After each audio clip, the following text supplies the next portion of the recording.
Good afternoon, everyone, and welcome to today's broadcast. We're very thrilled to have Lawrence Hill with us today. So I'm going to share with you a biography. Lawrence Hill is a writer whose novels and works of nonfiction have been widely read in Canada, translated into many languages, and published around the world. He is a professor of creative writing at the University of Guelph. He is a graduate of Université Laval with a BA in economics from 1980 and of the Johns Hopkins University with a master's in creative writing from 1993. He speaks English and French fluently and some Spanish. The manuscript for his new children's novel, Beatrice and Croc Harry, is with his publisher. He is the author of 10 books, including The Illegal, The Book of Negroes, Any Known Blood, and Blackberry Sweet Juice on being Black and white in Canada. Known as Larry to friends, he is the winner of various awards, including the Commonwealth Writers' Prize and CBC Radio's Canada Reads. He delivered the 2013 Massey Lectures based on his nonfiction book, Blood, the Stuff of Life. He co-wrote the adaptation for the 6-part television miniseries, The Book of Negroes, which won 11 Canadian Screen Awards. He has been a volunteer with book clubs for inmates, as well as a longtime supporter of the Black Loyalist Heritage Society of Nova Scotia. For more than 40 years, he has been a volunteer with Crossroads International, a nonprofit group working with local groups to support community and economic development for girls and women in sub-Saharan Africa. In 2019, he designed and taught an undergraduate memoir writing course through the Walls to Bridges program at the Grand Valley Institution for Women, a federal penitentiary in Kitchener, Ontario. The course included equal numbers of incarcerated women and traditionally registered university students. Lawrence Hill is the son of the late human rights activists Daniel and Donna Hill, who co-founded the Ontario Black History Society and who each wrote books about Black history in Canada. For the Globe and Mail in June 2018, Lawrence wrote Act of Love, a long, intimate essay about his mother's life and about her medically assisted death in Switzerland. The essay contributed to an ongoing national dialogue about medically assisted dying in Canada. Lawrence's grandfather and father each served as African Americans in the American Army in the First and Second World War wars, respectively.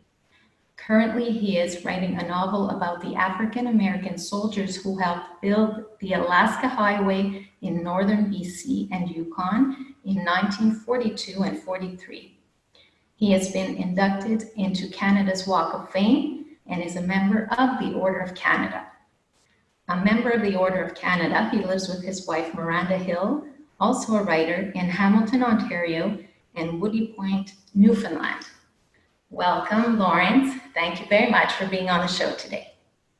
Thank you very much, Danielle. I hope everybody's still awake after that long introduction. It's always embarrassing to hear yourself introduced, but I do welcome the opportunity to come to chat with folks at the Cote-Saint-Luc Library. So thank you for the invitation. We have agreed that I'm here today to chat a little bit about the genesis and the directions and the organization, the research behind my novel, The Illegal. And then after sort of describing that book a bit and what it's about and how I came to write it and why I feel it's significant today, I will open it up to questions and just chat with people and answer your questions if I can. If I can't answer them, I'll tell you, but I'll do my best to answer them if it's possible. So The Illegal is my 4th novel and 10th book. And in every other book that I've written, I really locate the story in a very specific socioeconomic, political, and geographic setting. I mean, one of my books was set in Baltimore and in Oakville, Ontario. Another of my books, The Book of Negroes, takes place in various concrete settings, such as Mali in West Africa, or Birchtown in Nova Scotia, London, England, that kind of thing. Another novel of mine earlier called Some Great Thing takes place in the Franco-Manitoban community of St. Boniface and in Winnipeg, Manitoba. So my novels generally are anchored in very specific geographic and urban settings, but also in very specific political and social settings. But this time I wanted to do something very different. This time in writing The Illegal, I wanted to make up places where the story would take place. And I wanted to be free to invent a world, a dystopia, kind of a social nightmare, without being obliged to follow specifically or closely or realistically the political or the social climate in Canada or in any other country. In, say, my preceding novel, The Book of Negroes, I tried very hard to research and to write as authentically as I could about the specific socio and historic realities of Black people in New York City and Nova Scotia, in Mali and West Africa, in London, England, in the starting from about 1750 right through to Aminata's death around 1807. And so the story follows a woman's life as she moves around the world and enters into all these locations in which she lives, including, of course, Charleston, South Carolina, and St. Helena Island in South Carolina, and New York City, and very much Nova Scotia. But again, this time I wanted to be free of the obligation to sort of authentically reproduce a slice of history and be accurate with all the historical details, because I wanted my imagination to be able to take root and to soar without obligation of respecting specific things that are happening today or yesterday. And the novel is about an elite marathon runner who grows up in a very poor country, a Black island, an island of Black people in a sea which I fictionally call the Ortiz Sea, which is located somewhere fictionally in the Indian Ocean, somewhere between East Africa and Australia is where the Ortiz Sea is located. And in the Ortiz Sea, there's a tiny island called Zantoroland, which is a Black island, an island of people who were formerly African. It's a very poor country, about as poor as, say, Haiti might be. And its one sort of claim to fame in the world is that it happens to produce the world's fastest marathon runners. So every year, the Boston Marathon or the Chicago Marathon or the Olympic Games are generally won by a slew of runners, who come from this mountainous, poor island called Zantoroland. And that's the sort of one claim to fame internationally. And my protagonist, Keita Ali, grows up dreaming to become the fastest marathoner in this country of the world's fastest marathoners. I know something about this because I ran marathons for many years and ran competitively. I wasn't very good, but I ran competitively for many years as an athlete from, the ages of 10 right through to kind of recreational running in my early 40s when finally my early 50s, when finally my knees gave out and I had to stop running.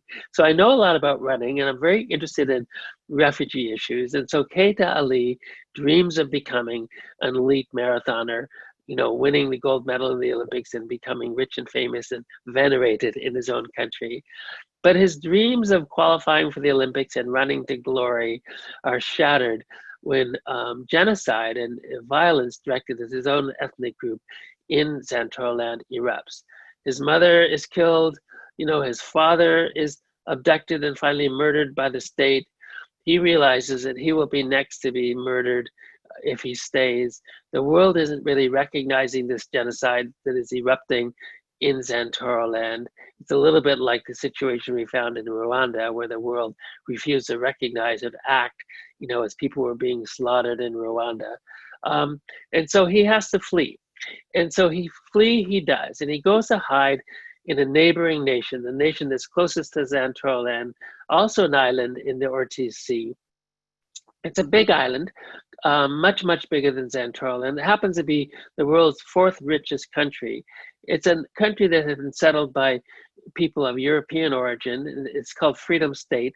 So it's a democracy. It's a very powerful, rich, modern nation. And it's elected a government that has campaigned on a platform to catch and deport all undocumented refugees. And it has a capital city called Clarkson. which is, you know, again, a predominantly white and very rich, very wealthy city, not terribly unlike a city such as Cape Town in South Africa.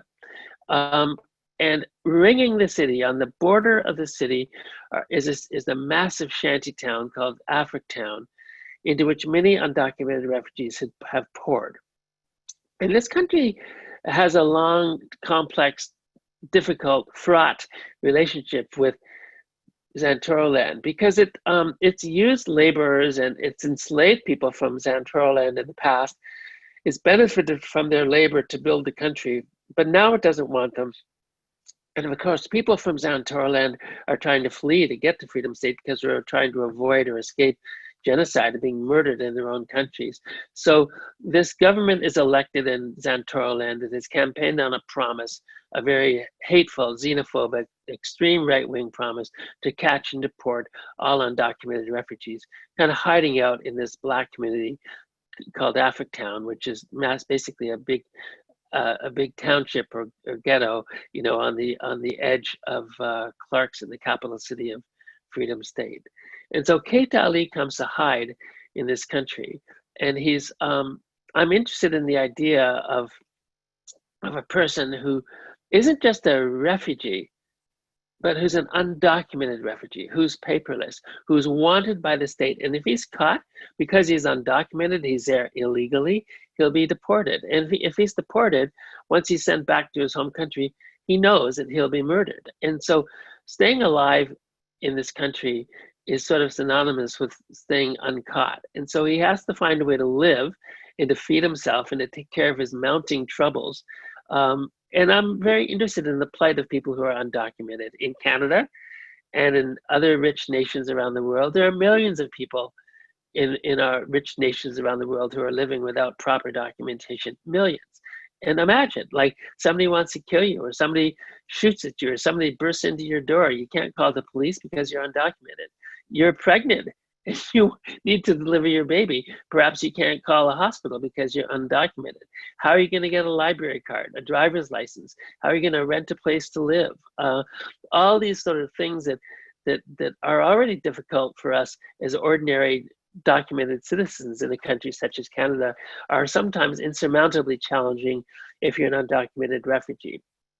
And the pressures really build up. And I'm interested in the plight of undocumented refugees. And so Keita becomes one in this country. And of course, one of the most interesting challenges that an undocumented refugee faces in the country in which they're hiding is how are they going to make a living? How are they going to put bread on the table or feed their children? And so Keita Ali uses his marvelously athletic running legs and converts them from instead of chasing for Olympic glory in his home country that he's had to flee of Zantoroland, he's now in Freedom State and he enters local road races. And if anybody here listening has watched or participated in or seen a local road race, a 10-kilometer race or a half marathon or a marathon in Montreal or Ottawa or Toronto or any other major Canadian city, you'll know that there's prize money associated with winning, say, the Toronto Marathon or the Ottawa Marathon. And if you win that race, you know, you'll scoop up at least a few $1,000s, if not more. And this is Keita's only means of staying alive. So he enters local road races, anywhere from 5 kilometers to a marathon, hoping to win, so that becomes his money for food and shelter and his money to fish his sister out of some terrible difficulties that she's fallen into. And I'm interested in the ways that people in my books work. I mean, the job you give to your main character, whether it's a rat catcher, which was one of the jobs of one of my characters in an earlier novel called Any Known Blood, or whether it's a midwife, which is the job or the work of my character in the book of Negroes, the type of work a character does sheds a lot of light on their character and can make them very interesting and give you lots to work with in terms of building the sort of person that they are on the page. So Keita Ali, I suppose, as a refugee, he could have been a master chess player or a mathematics teacher or a doctor without license to practice in the country he comes to. But the job that I gave him was to be an elite marathoner and to enter stealthily local marathons under pseudonyms, crazy pseudonyms like Roger Bannister. For those of you who are too young to know, Roger Bannister was the first person to break the 4-minute mile in 1954. And so he gives himself these fictitious names as he enters local road races and tries to scoop up the money. And the pressure mounts on him, as it should on any character in any novel. I mean, the essence of fiction is to cause your character a problem and then tighten the screws and make the problem worse and worse and worse. And that's why you read a story, to watch a person, hopefully that you can identify with, cope with problems that become increasingly severe. That's what drama is all about, turning the screws on your character and tightening them. And so the pressure really begins to mount on Keita as he faces possibly being caught and deported. And again, his sister's in a terrible problem. She's been kidnapped by the state of the country he's fled, and they're ransoming her. So he has to come up with money to free his sister from kidnapping that's been perpetrated by the government of his own home country. So he comes from a very corrupt nation, but he quickly discovers that this rich white nation of Freedom State is equally corrupt in its own distinct ways. And so he's dealing with corruption and inhumanity in both the country that he fled and in the country that he comes to hide in. So really from the fire to the frying pan. So that's a little bit about the construction of the novel. He's a character who's escaped genocide, who's seen his family members killed, whose sister has been abducted. And he doesn't have a lot of heart, you know, he doesn't have a lot of moral energy. He's not a fiery, revolutionary, dynamic character. He's just trying to stay alive. And I didn't want to make him all cute and funny and alive and fascinating and colorful, because he's not feeling colorful. He's just trying to stay alive. So how do you create a main character who's not particularly colorful, but just trying to live and still keep the story interesting and hopefully have the reader turn the pages? The way I did that was to construct a whole host of extremely colorful secondary characters. And the only reason that a character who's secondary gets to enter the pages of this novel is to demand something or ask something of Keita Ali, my protagonist. So all these secondary characters are sort of like moons circling the planet Keita. Everybody wants a piece of them. They want to sleep with them, or they want to write a newspaper story about him, or they want to catch and deport him, or they want to extort money from him. Everybody wants a piece of Keita Ali, and all the characters in the book are there only because of the piece that they want of this man. And so that became my way of really trying to inject a lot of interest and drama and color into the story, because all these rotating moon-like secondary characters are very vibrant, colorful, wacky, unusual, kind of unpredictable, some of them dangerous. And so they're the device that I use to lift the story into something that hopefully reads like a little bit like a thriller, even though it's not truly a thriller. It's supposed to read like a fast-paced thriller. How did I come to think about this story in the first place? Why would I be interested in the plight of refugees and undocumented refugees? I have two personal stories to share with you to explain how I came to imagine this story. One of them is that in 1973, when I was 16 years old, I got my first job, my first summer job as a high school student, working at the Toronto International Airport. It wasn't even yet called Pearson Airport.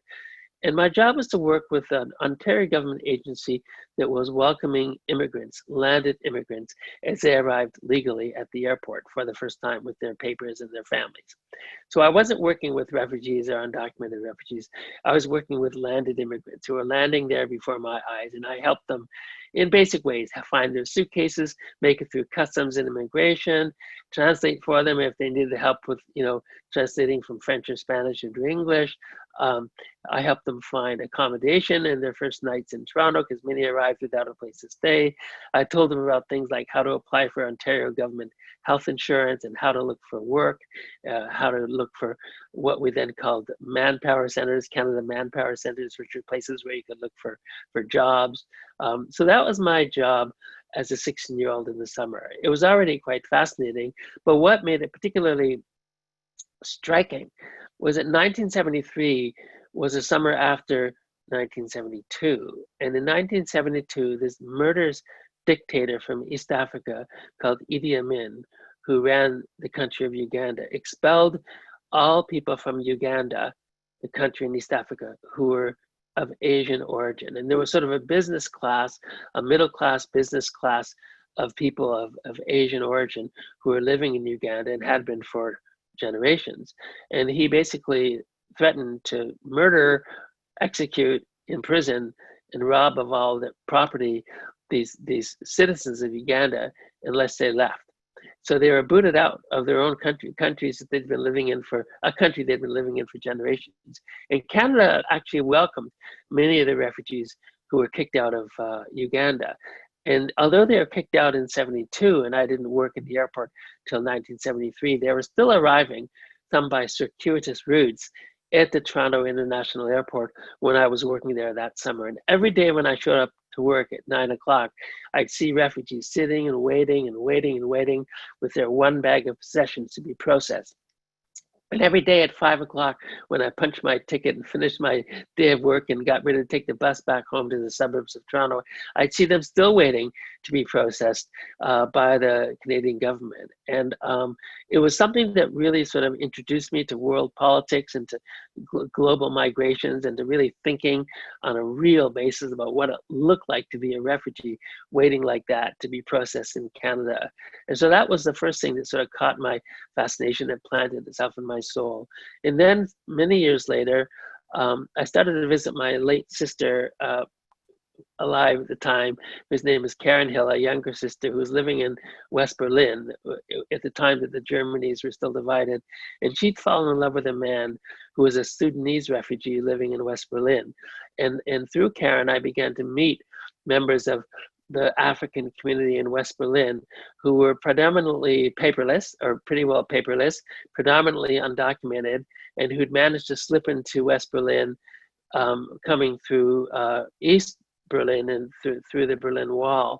But once they arrived in West Berlin, it was very difficult for them to live without proper documentation in a country as rigid and formal as Germany. And so watching my sister's lover, who became her husband and the father of my niece, watching him try to survive as an undocumented refugee in Germany in the 1980s really got me thinking too about the plight of undocumented people. And what he did to make a living was to draw people's caricatures on the street. So he would offer to draw your caricature in 15 quick strokes for like 20 Deutschmark or something like that. If you would just pay him, and he was on a downtown touristy area, he'd draw your caricature. We've all seen people like that. So he was hustling because that was the one skill he had that he brought with him from Sudan. He used to be a political cartoonist for a newspaper, and once he had to flee for his own life, leaving Sudan, he brought this ability to draw a quick caricature with him, and that's how he made his living. So that got me thinking too about how quick-witted you have to be, just relying on whatever you've got to stay alive when you're hiding without papers in a country that often doesn't want you. So these are some of the things that led me to write the book and to care about the issues. But also, I wanted to write this book as a kind of a dystopia and to meditate on the hatred that seems to be abundant in Canadian and American and French and Australian and other societies toward refugees, toward people who might be Muslims, toward other people, Africans and others who are fleeing and who are arriving. And as the plight of refugees has grown more and more serious over the years, I think hatred and xenophobia unfortunately has risen step in step with the rise of refugee migrations. And so this is something that worries me a great deal, the rise of xenophobia and hatred toward refugees. It led my wife, with me supporting her in the background, to sponsor a family of Syrian refugees to Hamilton, Ontario, where we live. And she did that with the help of a number of friends in our neighborhood. But it's been a preoccupation of mine for some time. And so in order to write about the plight of such people, I decided to set this book in two imaginary places. Sometimes an imaginary setting can be the best way to get your reader to drop their defenses and just step into the story and not feel personally targeted. You know, Alice in Wonderland, Harry Potter, you can go on and on about all the stories that have come out of the imagination of writers that are set in imaginary places that get you to meditate on social injustice without feeling personally attacked. So that's a little bit about how I came to write The Illegal. And I guess I'll say one other thing, and that is that just like I found in writing the Book of Negroes, one of the most interesting characters to develop was a character who was hard to read, whose morality was in question, who was hard to know at first whether she is a good person or a bad person. And often in a movie, you're encouraged to know right away whether you're looking at a good person or a bad person. But in fiction, I'm more interested in the gray areas, the in-between, the ambiguity, morality. I'm more interested in characters who are hard to define, who might be a little bit good and a little bit bad. In the Book of Negroes, I had a character who was a slave owner, but who was Jewish, who sort of falls into a kind of a platonic love in a way with his character, with the person he owns, my protagonist, Aminata. His name is Solomon Lindo. He wants to do the right thing by her, but he's ashamed deep down that here he is, a Jewish man who knows all about injustice that's been meted out against Jewish people over the millennia. And yet here he is being a slave owner and owning a Black woman in South Carolina in the 18th century. And so on one hand, he teaches her how to read, helps her learn how to read and write and read maps and so forth and develop numeracy, he and his wife. On the other hand, he propagates the system of slavery in some very evil ways. So is he good or is he bad? He's kind of hard to read, and those characters are really interesting for me to create. And in The Illegal, I had a character of similar complexity whose name is Lula Di Stefano, and she runs the township of Africtown in the novel. And on one hand, you know, if you cross her, she'll murder you. And on the other hand, she's really looking to advocate for the social and the civic rights of all the Black people who are living, many without documentation, in Africtown, outside this very rich city of Clarkson in the Freedom State. And so she also is hard to read. Is she a good person advocating for her community, or is she a cold-blooded murderer? Well, maybe she's a little bit of both. And I'm very interested in exploring that ambiguity of morality in both novels. I'm more than happy to stop yakking at you and to step into some questions if you'd like to chat with me about them. Thank you so much, Lawrence. So I guess I don't see any questions right now, so I'll ask you a question. In relation to The Illegal, how would you say people can survive, and more than that, maybe thrive, when they don't quite fit into traditional mold or the categories that people want them to be fitting into? How do people survive when they don't fit into the categories that people want them to fit into? Survive as well as thrive. Mm-hmm. Well, survival and thriving are really interesting things. And of course, there's physical survival. You know, are you going to drown in some rickety dinghy that's trying to cross the Mediterranean? And we all know that thousands of people fleeing misery in their homelands, say leaving North Africa, you know, have died trying to reach refugee camps in Europe, died. We all know this. And so sometimes your plight is so terrible that you risk death in order to get out of the place that you're in. So there's physical survival. And of course, that also applies to the transatlantic slave trade and all the people who managed miraculously to survive the Middle Passage and being shipped across the ocean in bondage from Africa to the Americas. And then there's emotional survival, which interests me even more. You know, how do you endure some of those worst insults that humanity can know? How do you endure some of the most horrendous things, everything short of being murdered yourself, and not become a hateful, bitter, angry person who's just so consumed with rage that you can't see past your own hatred? And I'm fascinated with that. And there are indeed countless people today and yesterday and 400 years ago, you know, who have survived indescribably painful, horrendous situations, who still go on loving and living as beautifully as they can, wanting to live a good life, to be kind and loving to the people around them.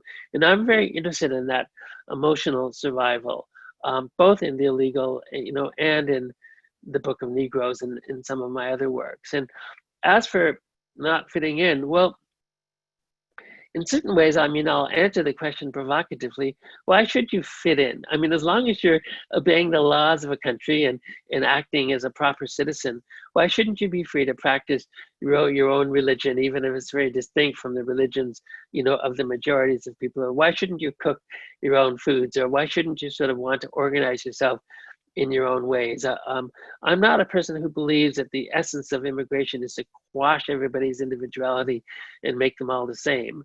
I see no reason why we can't sort of, on one hand, encourage people to follow and to respect the laws of Canada, but also to allow them and encourage them to be themselves and to express their humanity in all sorts of diverse ways. And so that can be a challenge, especially if you're living in a country or in a part of the country that's exhibiting intolerance towards religious or racial or ethnic diversity. That can be a grave challenge. But ultimately, you have to really fight and be a very strong person to resist some of the xenophobia and hatred and racism and poverty that you'll probably endure, if you're coming into a country, that doesn't want you and sees your habits and your ways of being and your clothing and your beliefs as being alien or unacceptable. That's a major challenge, and it's something that faces millions of people around the world. It's not just one or two people here or there. Thank you very much, Lawrence. Another question I have for you is, what does it mean to you in relation to the illegal, this concept of home? Thank you, Danielle. That is such a great question. And, somebody pointed out to me that in something like 2 of my novels, and I wasn't even aware of this until it was pointed out, the last word in the book was home. And clearly, I'm very interested in home, and I'm very interested in notions of dislocation. And I guess I keep coming back over and over again in my fiction to the search for home, the search for community, the search for belonging. Not just a home like a bricks and mortar, like a door and a bed, but a home where you feel that you belong.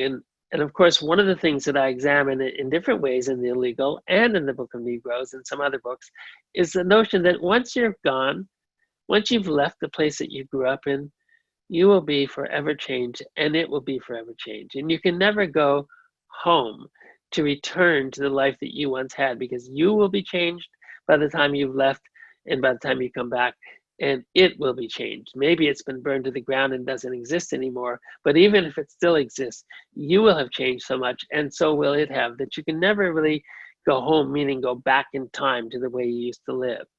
And for many people in the world, including many of the characters that I dream up, home becomes something that you have to create. Home becomes, the heart, in your own body. Home becomes the love that you embody and that you share with other people.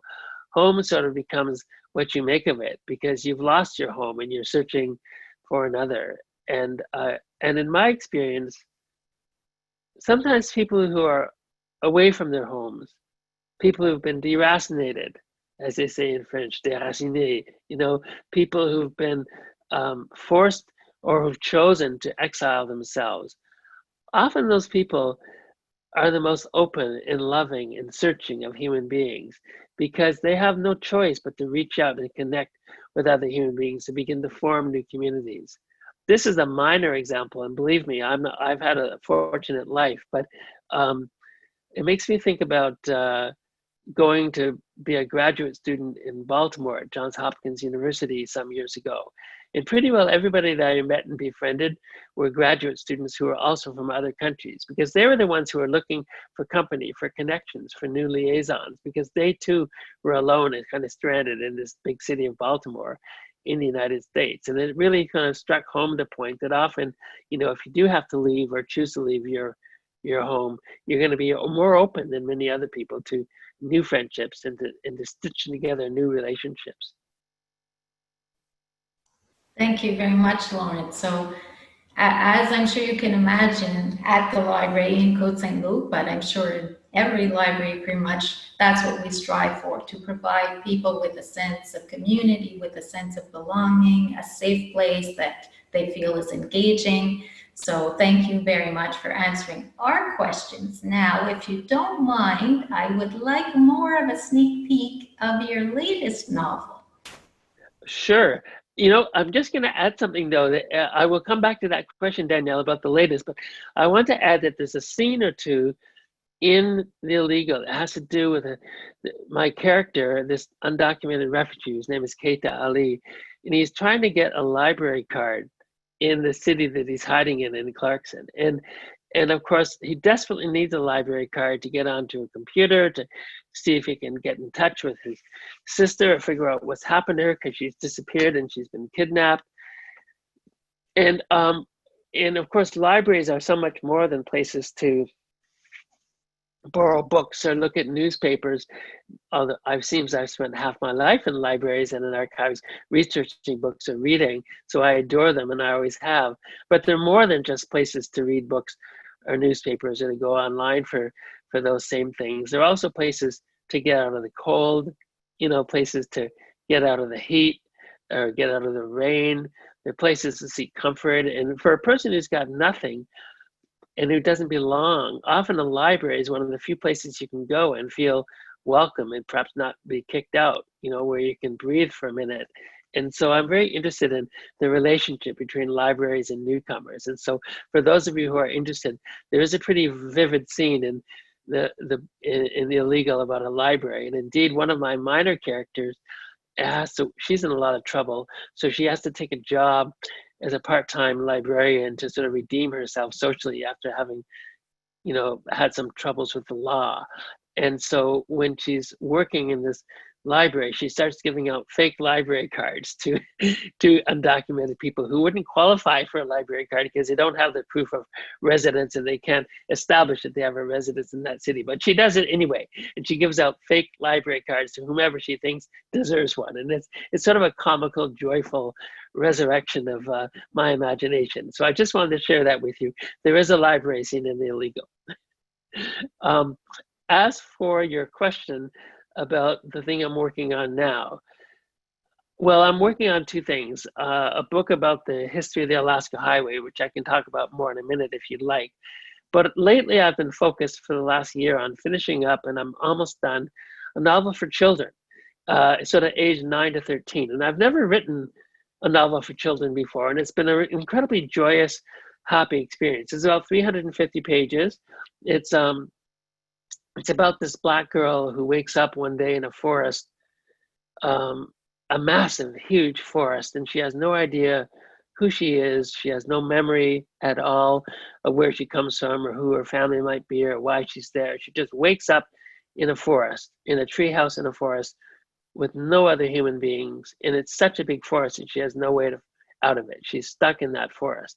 And then she begins to befriend a 700-pound crocodile, 17-foot, 700-pound crocodile. And at first, she's not sure if this crocodile is going to become her best friend or whether he's going to eat her for breakfast. And it's somewhat of a meditation on friendship and trust and alliance. But eventually, as they form a friendship, they have to go on a journey together to help each other out. So it's sort of a romp of a novel about this tempestuous relationship between an 11-year-old girl in a forest and this 700-pound crocodile who have to go on a journey together.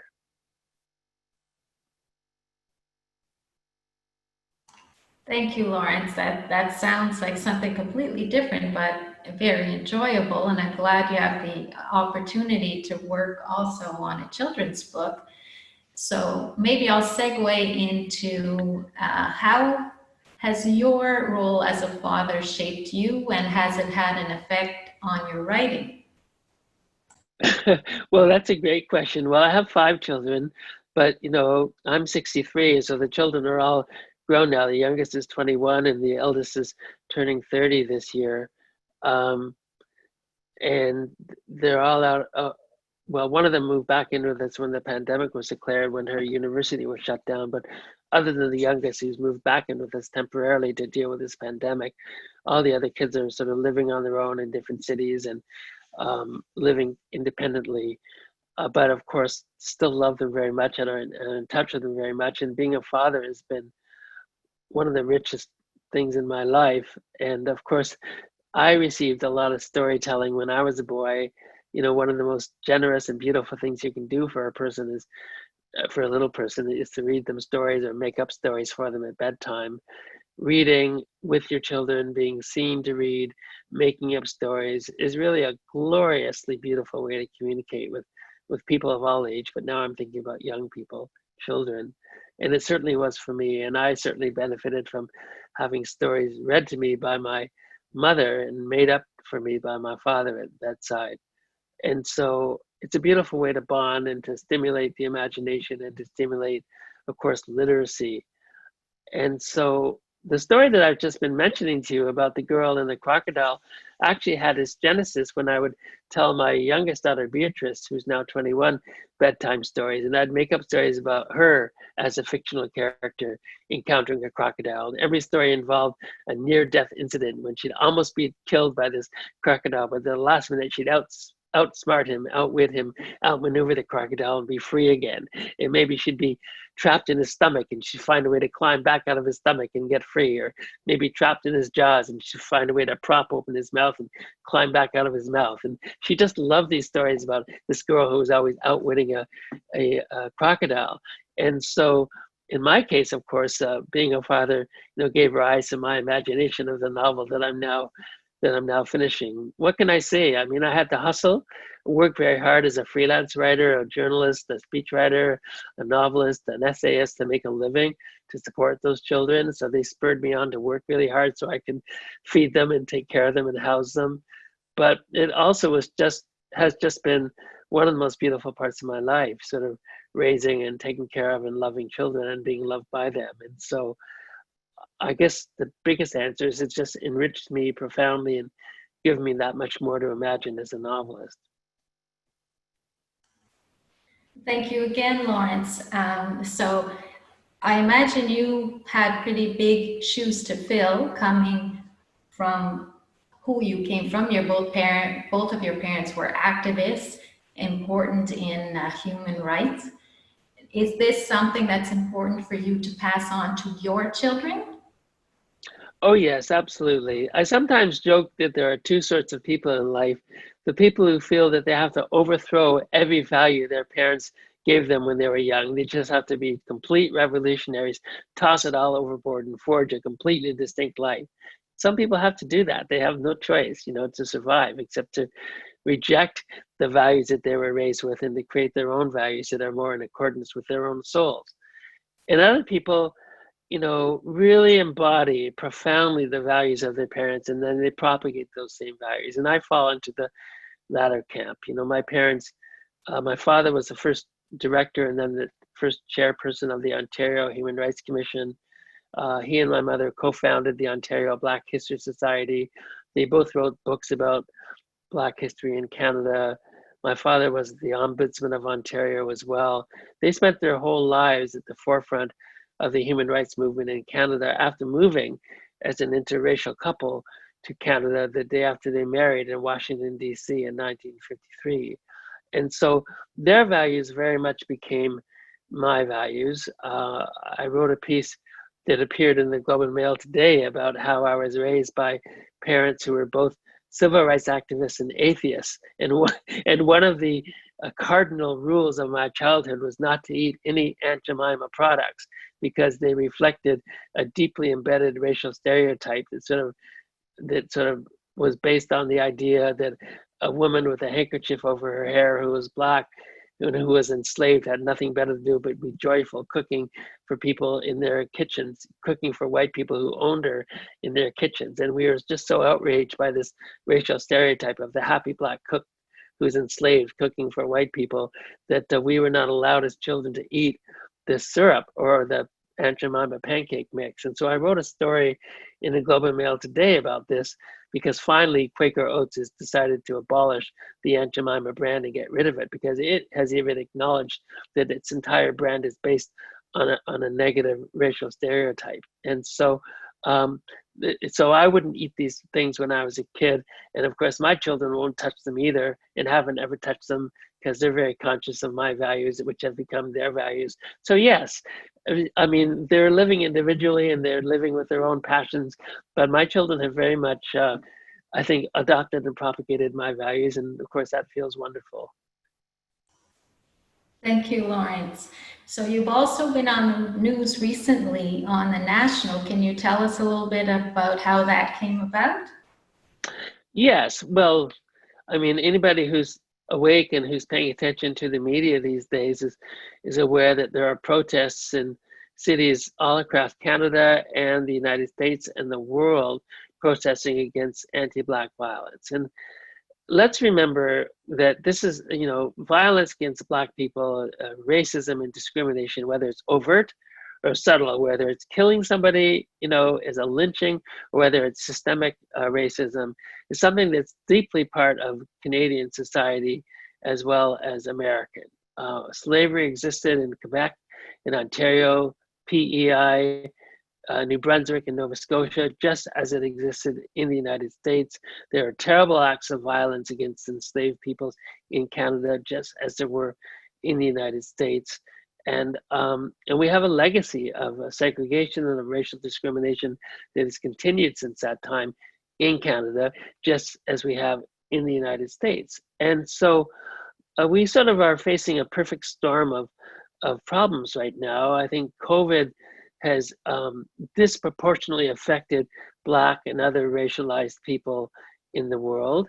And so on top of sort of savaging and ravaging Black and other communities, COVID has also sort of, locked us down. And at the same time that we're dealing with COVID, as everybody else is, we've been seeing this eruption of violence against Black people, who've been killed by police officers and by members of the general public in Canada and in the United States. And we focused on the elements in the United States because it's morally comfortable to think about problems of our neighbors without examining our own issues in our own backyard. But it's sort of a perfect storm of problems and violence, and people are just fed up. And so, as you don't have to take my word for it, people are demonstrating in huge numbers, in such numbers that Trump decides to tear gas them in order to be able to walk to a church he doesn't even attend and hold up a Bible upside down to pretend that he's a powerful president.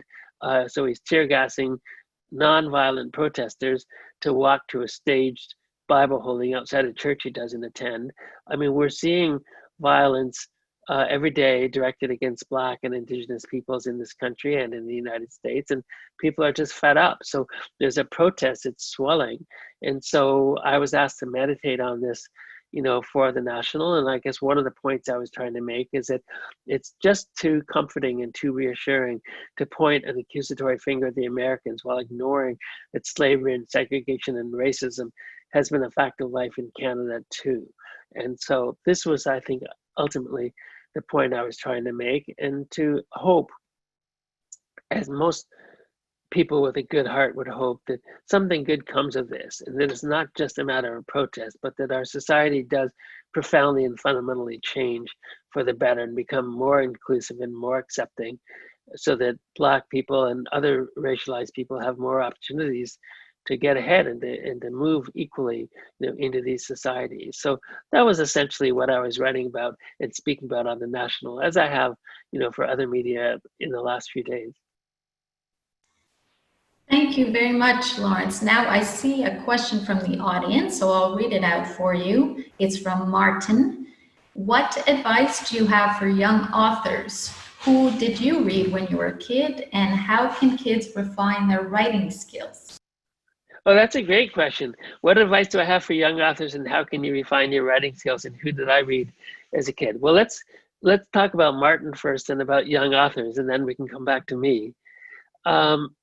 I have this saying, it's kind of a little playful and silly and a little bit provocative, but when people ask me what the secret is to writing, especially young people, I say the secret is GYAIC. And they say, well, what on earth is GYAIC? And I say, well, it's get your ass in chair. And in other words, if you want to write, you have to sit down in that chair, turn off the cell phone, turn off your email, turn off Twitter, close the door if you have a door to close, and just focus and learn to get comfortable in your own imagination, with your own words, with your own stories. Learn to believe that you have something beautiful that's worth unearthing, that's worth spilling onto the page. You get comfortable spending a lot of time by yourself. And writing, it's not that much different than throwing a basketball or learning how to play scales as a saxophonist. You have to do it over and over and over again. No saxophonist is going to go up and play on Carnegie Hall without having practiced 10 million times.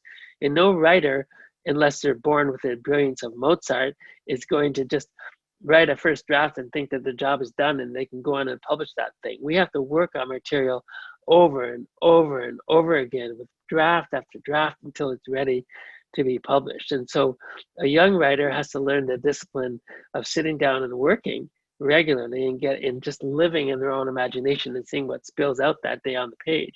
And then having the maturity to throw it out and start all over again and rewrite it the next day and the next day until it really begins to hum and sing. And so the advice I have is to GYAIC, get your ass in chair, sit down and write, and then write some more, and then write some more. And when you're not writing, you should be reading. If, for example, you're interested in science fiction, then you should be reading the world's best science fiction writers. If you're interested in something else, like say short stories, you should be reading the world's best short story writers. You should be reading and reading in the areas that you want to write in, and then you should be writing and rewriting until the cows come home.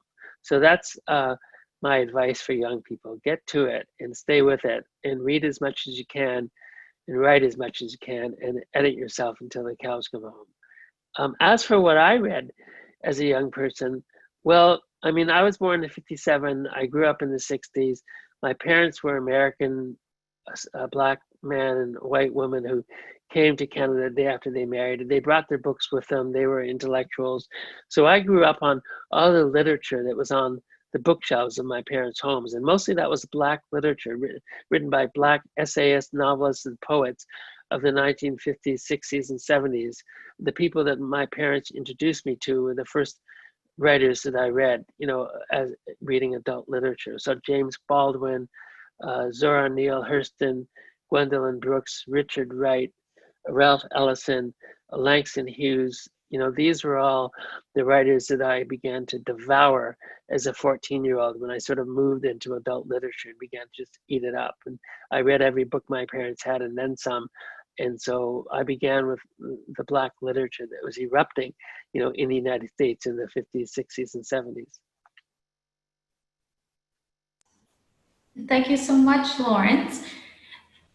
We had our own debate, a sort of shorter version of Canada Reads a few years back at the library when you were defending your book, The Illegal, and just thought you should know your book won at our library as well. So congratulations on that.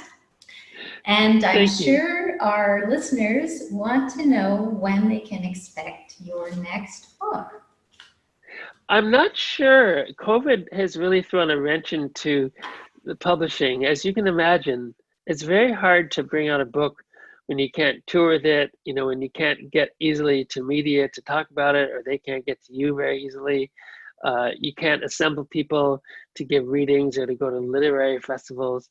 The pandemic has, affected so many elements of our economy. But if we just stop and think about the arts for a minute, if you're in theater, or if you're a guitarist, or a hip hop artist, or a writer, how do you do your thing in public? How do you perform?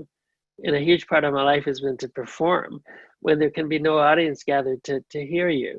Yes, of course, you can go on Zoom or you can do this or that, but it's not the same as being in a room with 200 people and signing their books and shaking their hands and saying hello to them individually and, feeling that, you're close to each other in the same space. And so it's a difficult time to bring out a book. I'm just finishing the children's book. Maybe that will be out in about a year and a half. And the novel that I'm working on about the Alaska Highway, it too needs about a year and a half or two. And I'm hoping that by that time, the world will be, a little bit better and perhaps we'll be in a better position to circulate without so much fear about catching the pandemic or getting very sick or dying if you're sort of circulating with other people. So if I'm lucky in the next couple of years, I should have 2 books coming out, but it's hard to say exactly right now because we're going to ride out the pandemic and see what happens. Excellent. We'll definitely be keeping our eyes out for that. Thank you so much, Lawrence, for taking the time to join us today. I'm not seeing any other questions right now appearing from the audience, so I would like to just say a huge thank you. We were very, very happy to have you today on Zoom. Thank you so much, Danielle. Thank you to the Cote-Saint-Luc Library. I've had the chance to come many times to libraries in Quebec and to yours in the past, and let's hope that we all stay well and healthy and that you'll have a chance to be welcoming authors again face to face. And when that happens, I shall be there leading the charge, and I'd love to come again to your library. So thank you for this invitation today. Thank you, Lawrence. All the best to you and yours. Okay, take care.